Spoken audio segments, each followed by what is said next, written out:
Hello there, Seraphim17 once again. This is my Deus Ex, Mankind Divided, Foxiest of the Hounds walkthrough. It's on the hardest difficulty, and we'll be doing a pacifist run. This is mission 15, securing the convention center. So this is one of my favourite missions in the game, if you do it without touching a single enemy.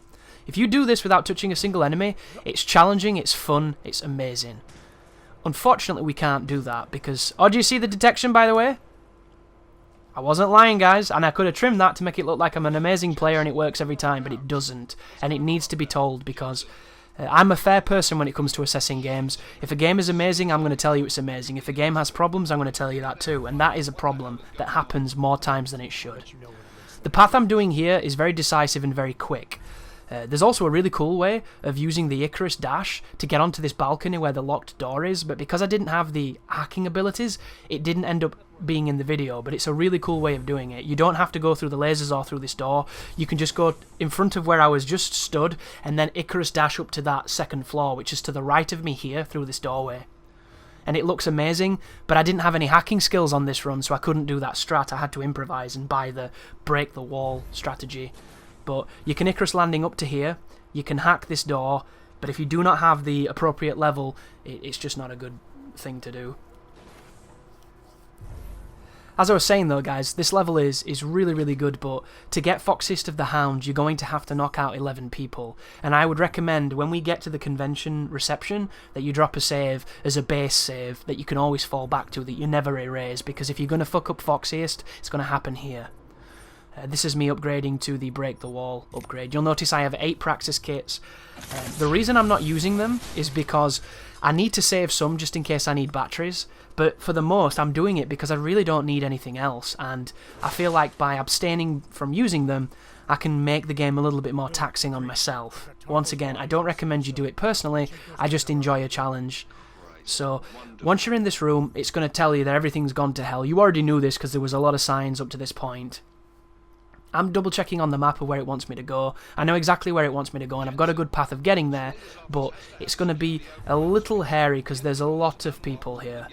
And I don't have a lot of energy, which makes this even trickier. But if you come up against this server, they're going to patrol through this room. You can cut through it to my left and then get around. But it's not immediately obvious that you can do this because if you look at the radar makes it look way more intimidating than it is. There's a camera, there's a lot of dudes patrolling, but they're all patrolling on pretty good paths that we can exploit, so do not fear this sequence, it's actually pretty comfortable. And then over here there's another hack, but once again, I don't have my hacking ability on this character and I didn't want to go that route, so I'm going to go under the stairs, do a double check for a vent that doesn't exist, and then I'm going to move to the left. If for whatever reason you cannot copy what I'm doing right now, just feel free to use a bio bar to give you some energy back so you've got more cloak. If you have stronger cloak here, you can do wonderful things. I'm going to go through these lasers and I'm going to hit this grid down here to get into the vent, and then I'm going to drop a safety save, and then I'm going to push into this room. This room is going to trigger the next section of the level, which is we need to get down to the reception. This is me checking the bodies for EMP grenades, and of course, they've got everything on them except for EMP grenades. Typhoon ammunition, tranquilizer rounds, there's even a weapon in this room with all kinds of bullets in it, armor piercing up the arse, but no EMP. I got very unlucky. But you've already bought one if you've been following the walkthrough, or you've already relaxed because I've told you that you can get one on the final boss. And as much as I would like to show the 20 minutes of me searching every nook and cranny on that final boss battlefield before I found where the AMP grenade was, that just wouldn't fit the walkthrough at all. So hit this laptop, it's then going to trigger a code to be acquired. The code goes into this device over here, and then it's going to trigger this cutscene of exactly what's happening in the convention center. So activate it. You're going to listen to a bit of dialogue here. I'm going to trim this out, of course, and then we're going to get on with the game. So all we're going to do now, folks, is retrace our steps. Use the exact same path we used to get here to get out. We're going to deviate a little bit to make it a bit quicker, but we're going to go back to the very beginning of the level, hit the elevator, and then go down to the reception. It's very difficult to see where I am in this vent because of the darkness of the video, but you're intelligent people. I'm sure you can follow a vent. On your TV, it looks way better, because I know it did on mine, and I even adjusted the brightness on this to the point where I thought it would be better for the video, and there's still been really, really dark sections, which is kind of sad. But we're going to go into this guy's office, and we're going to go through the vent that got us into his office. So you can see me studying the map, because I'm kind of deliberating on what the best plan of action is. Because I know exactly what I want to do, it's just, is it the best way of doing it? And it turns out it is. For me personally anyway, of course. I'm sure there are other strategies that people prefer. There are other different ways of doing it. The whole joy of this game is that there are different strategies to do different things, and I'm just showing you the ones that resonate with me. So back through the hole that we broke into the wall, and then from this point we're going to be pushing forward and coming up on another vent, hopefully. So if you come through here, you'll notice this leads directly out back to the reception area. So if I can move past him and the camera, I can get out. And it's a nice quick area, and it's not red, which means we can run. I'm checking the drawers for EMP, I'm getting robbed. Camera's looking away, so it's time to leave. The moment you hit this door, you can run, because you're out of the restricted zone, and then we can get back to the elevator. So that was pretty quick, which is always nice to see. And now begins the hard part. So you're going to hit this elevator.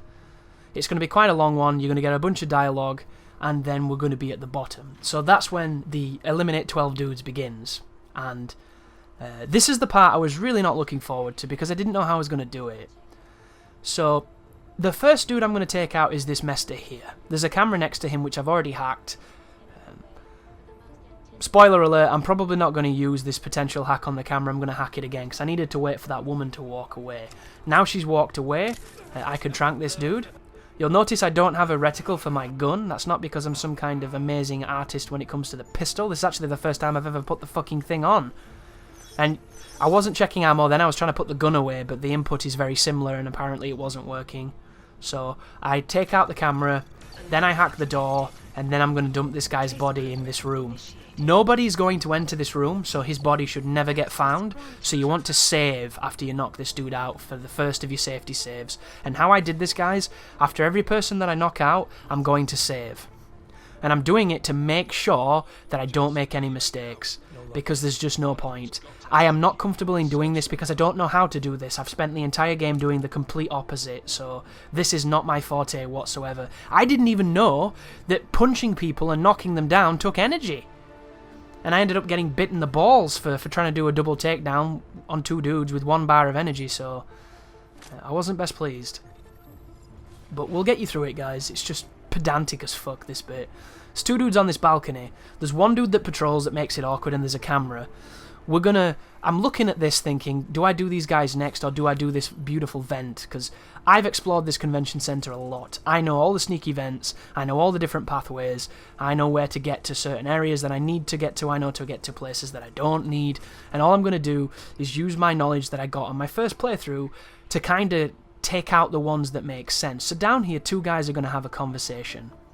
I would recommend you wait for the conversation to happen, and at the end of the conversation do a save, because they're both going to walk away from you, and what we're going to do is we're going to knock the first guy out, but we don't have energy to do the second guy, so you want to shoot the second guy in his arsehole with the stun gun, and then drag his body back into here. There will be no people who patrol this back area, so you don't have to drag them too far or get too creative on dumping your bodies. But here it comes, drop the save, come forward, take out this guy with a quick whatever Jensen decides to do. Which bit doesn't make any sound, that, even though it sounds like it does, and then shoot that guy.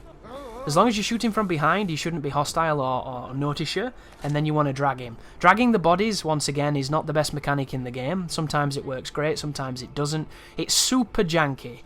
If ever you're going to see a part of this game that seems kind of clumsy and goofy, it's the dragging the body bit. But put your gun away or you will be seen. To do that, you have to do X and left trigger at the same time. Sometimes if you hold X first, before you press left trigger, you'll open your menu and all that kind of weird stuff. It's a bit fiddly. I don't know why it's that way, but it is. But in a section such as this, I'm also checking the people, because apparently one of them has a key. Doesn't bother me, because I'm going to go and show you where the key is anyway, because you can circumvent this trash, but you'll just not get Foxiest, which is a shame. But in a moment such as this, it makes me wonder why couldn't we, like, poison the champagne? a special champagne that only the guards get, you know, that one waiter delivers to all the guards as celebration for the event or something, that puts them all to sleep. You know, they all get, you can go into an office, you can set off a tannoy that gets all the guards to come to an office, and there's like a cake that they're celebrating with, and they all have a piece, and you can, you know, stick a fucking sleeping tablet in it or whatever. It might exist a strategy to get rid of all 11 people in a super cool, awesome, Hitman-esque way, but I just don't think the game was designed that way. I think they wanted you to piss about with people and do what I'm doing, and the game really falls down in this moment. I would go as far as to say that I hate this particular mission objective. And you might not understand it if it's all you know, but you can do this so much cleaner by just getting that card. And it should work, and it should be beautiful, and it just isn't. It's so strange. And another thing I was scared of here is when people get suspicious, like, does that count against me if the civilians see me? Like, will the civilians set off an alarm? I didn't understand how the game worked. And I think it's such a poor choice, a poor decision to make you do this in order to preserve stealth, when this, in my opinion, is the least stealthy thing you can do. Knocking people out in the middle of a fucking party where everybody can see you is not stealthy. It's the opposite of stealth, the anathema of stealth. Like, people are looking at me when I'm doing this. And you see that then? He was really, really close to filling that yellow bar, and I don't know what that would have meant, because I've never had a civilian do that. Like, you know? I was scared this entire time that I was fucking up, because I just did not have faith in that this is what the game wanted, because to me this is messy. Really messy, and once again, folks, I'm hoping that there's some fancy way of doing this where, I don't even know, you know, you find a frequency and you click a button and then they all pass out and nobody notices them. I don't know. Anything but what you're watching, basically. And I think the most frustrating aspect for me is the path that I found when all those dudes are alerted at the end, and they're doing the super jumps everywhere and they're using their augments to try and look for you, is really cool and intimidating and hard. It's probably the hardest path in the game, but you're never going to see it, because if you do, you failed. And it's just that simple. There's no middle ground there, guys. There's no restoring what you've lost. You've failed. If you get to that point and you can't go back on a save, you've got to play the full game again. And I know, because I did it, you know. Nobody saw me the entire game. Did it perfectly, beautifully, using the strategies you're watching, except for right now on this shitfest. And I got penalised. And I apologise if you think I'm banging on about it, but I think it's really bad.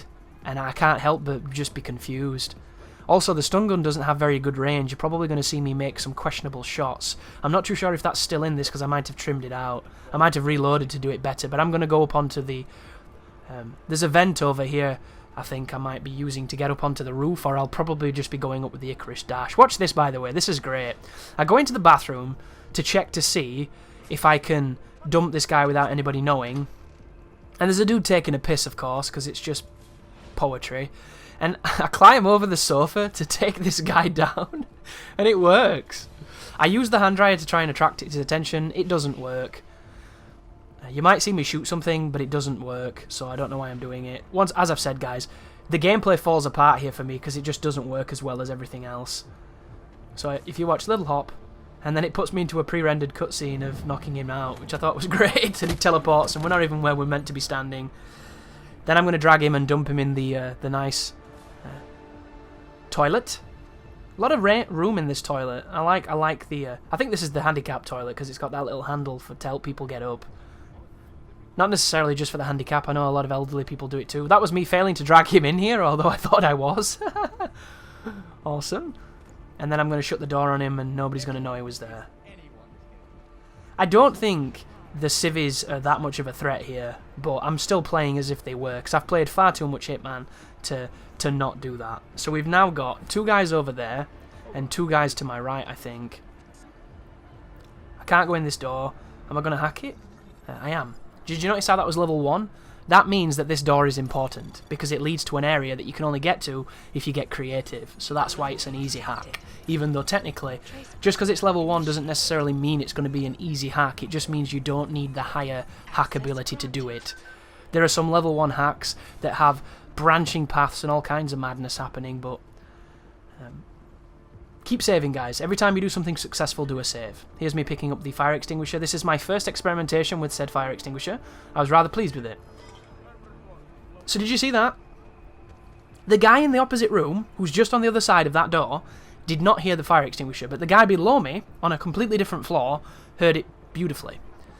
I didn't realise where this guy exactly was, so at this moment I'm like, where is he coming from? And I realised he's above me. Sorry, he's not below me. And this worked great because I can go behind him and punch him in the neck. So here's him getting knocked out. And then what I wanted to do is, I wanted to hide this guy, so I'm going to probably dump him on the stairs behind us, because I know nobody's going to go that way. And then I was going to use the fire extinguisher to try and bait this guy to come closer, but I didn't want to open the door because he'll see it, and then chances are I'll see the body. So, we have to move the body. So, move him down here, drop him on the stairs. You don't have to go nuts, nobody comes this way once you get rid of him. And then this next dude is really awkward to manipulate. He would not do anything when I was throwing this. I could not get it to notify him that something was jingling. So I open the door and he notices the door, but you can't open doors while you're holding things. And that's like the one door that you can open where the AI doesn't... Oh no, wrong floor. He's below me. Well, that was silly. But just goes to show, guys, you know. I didn't really know what I was doing here. He's above me, sorry. The arrow's pointing down, so I thought maybe he was down. So he's on the opposite side of this door, but he didn't hear that. And he's literally on the other side of the door. If I open the door, he turns around immediately. But if I chuck a fire extinguisher at it, he doesn't bat an eyelid. Really, really strange. But I've got a good strategy here anyway. As long as he moves into this room, nobody can see him, not even the camera. So open the door to get his attention, use the cloak, go in the vent, and then shoot him in the knee with the trank. Then once you've done that, the only people left are the easy people. Shoot him, Chris. I'm waiting for an opportunity to punch him in the neck, but he doesn't do what I want. Oh, interesting. I could potentially have edited this to be cleaner, but I'm leaving it in because I think it's important. Oh, wow, I didn't do that? Well, that works, I guess. 2. But my other strategy would have worked, guys, if you open the door, go in the vent, you can shoot him in the leg, and nobody will see him, and he can't see you. But that must have been on a different run. I've done a few runs of this to try and get as clean as possible as far as lining people up, and it doesn't seem to be all that good when it comes to doing it. It always feels a bit ham-fisted for me. And it could be me, guys, I could suck. I don't know. But my point still stands. You should not have to do this. I think this is bullshit. I think it's bad design, and I think it just shows a gaping hole in a game that's capable of so much better than this. So I trank him, and then I'm going to drag him out of the way because I know where the other guy patrols, and I know where the camera patrols, so if I drag him over here, he will never be seen. And then I can go for the other dude. This is me trying to put my gun away, but I'm looking at the ammo again. It happens quite a lot. So cloak just in case he sees me. There's the gun away because I'm going to punch this guy. He deserves it. And as soon as he starts moving back the other way, I'm going to hack this. There's the camera hacked, and then we're going to go and hit this dude. And this is the final guy you need to take out. So congratulations, you now don't ever have to do the shittest part of the game again. And what we're going to do now is I'm going to show you how to get the security card, which means you don't ever have to take out any of these people on a future run. It just triggers a mandatory alarm, unfortunately, which is why we can't do it for the purposes of this walkthrough, because it's so much cleaner, it looks better, and it's more fun. So you want to Icarus landing up onto the scaffolding, and do you see that vent to my left? If you go to the left on the scaffolding, you can see an opening in the vent. This vent will lead you to the keycard. It's beautiful design, it's very clever, it took me a while to find it, but now I've found it, I'll never forget it. And it's so much better. So as you get to the bottom of this, drop down, go into this vent. There's going to be, I think, a jump coming up. Oh, here it is. There it is, guys. There's your card. Security key card. And there it says, Smooth Operator and Ghost. As long as it says that, you have successfully done the one part of this game where you could potentially fail really easily. As long as you get those accolades there, you do not have to worry. You will get that achievement at the end of this game. That is the one bit that just doesn't flow as well as the rest. So now we can go back to the scheduled programming of me showing you some really cool paths and not touching a single person in the game except for the final boss, who's going to get a massive kidney shot. But come out of the vent that we went in, take out the camera, drop off the scaffolding, and then go through the door using our fresh new card. And coming up is a pretty tricky pattern, which I've got a very aggressive strategy for, which enables you to get through it without any hassle. Once again though folks, you might see me looking for EMP grenades, because I'm about at that point where I know I need one. And I'm a little concerned. So I'm going to check these lockers, which I really love that he punches the locks off. It's a cool touch. A lot of stuff in this as well to pick up, a lot of fun stuff to loot if that's your prerogative. Also, you can get one of those triangles there, which apparently you can scan them with a device and get bonuses in the game. I don't really know. Weird shit. I thought it was funny too, how in the pause menu there's a shop, and I was like, oh my god, you can shop from anywhere and sell your stuff and get equipment if you're missing out on it. And then it hooks you up to fucking Square Enix's digital shop trying to buy bullshit for the game. I was really mad. Like, I've got access to a shop at any time, this is amazing, and it turns out they're trying to sell me a bunch of superfluous dog shit I don't want. Get Adam Jensen's fancy summer sunglasses. Like, no, dude. I want help. Give me an EMP grenade, you bastards. But this is really, really good. What I'm going to do here, folks, is I'm going to jump through this window, I'm going to initiate my cloaking device, and I'm going to go directly for the... Oh, I'm not even going to jump the window, I'm going to distract the guard. Watch this. That makes him turn to the right so I can go past his left. And all I need to do is get to this dude and cloak just as I passed him. As I pass him, if I cloak, I can touch the door and trigger a cutscene. Beautiful. Very simple stuff. Ghost, smooth operator, we smashed it. So I'm going to choose to save Machenko. I'm not going to help this dude, unfortunately. I thought your performance was lacking in areas. You were not enthused enough for my tastes. And that is the end of the toughest video of the walkthrough, the toughest level in the game, arguably. Next is going to be some stealth, and then the final boss. But it's a piece of cake, and I've got some great paths. So thank you very much for watching, and you take care now.